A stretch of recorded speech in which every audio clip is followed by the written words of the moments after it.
आणि आता पाहणार आहोत पावसासंदर्भातल्या बातम्या।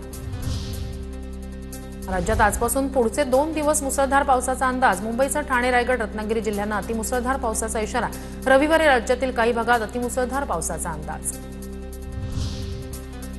सोलापुरात पुन्हा तुफान पावसाची हजेरी। शहरातील मंगळवार बाजार, साखरपेठ, गणेश शॉपिंग सेंटर भागात पाणीच पाणी।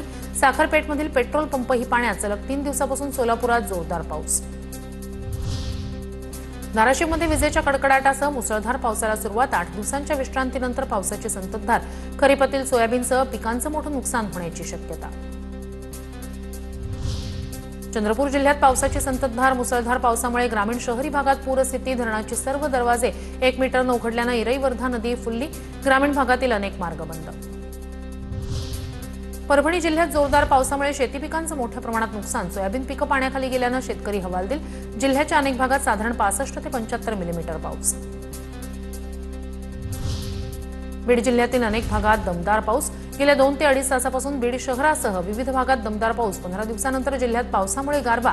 जिल्ह्यातील बहुतांश तलाव आणि नदी-नाले 100% भरले। नांदेडमध्ये पुराच्या पाण्यात तरुणांची स्टंटबाजी। गोदावरी नदीच्या वाजेगाव बंधाऱ्यावरील प्रकार। पुलावरून पाणी वाहत असताना बंधाऱ्यावर 3 तरुणांचा वावर। वर्ध्यात अतिवृष्टीमुळे नुकसान झालेल्या शेतकऱ्यांना अश्रू अनावर। आमदारांपुढे अतिवृष्टीग्रस्त शेतकऱ्यांनी कैफियत मांडली। देवळी तालुक्यातील अतिवृष्टीग्रस्त भागाची आमदार राजेश बकाने यांकडून पाहणी। अकोल्यात 8 दिवसांच्या विश्रांतीनंतर पुन्हा पावसाची हजेरी। हवामान खात्याकडून 16 सप्टेंबरपर्यंत पावसाचा इशारा।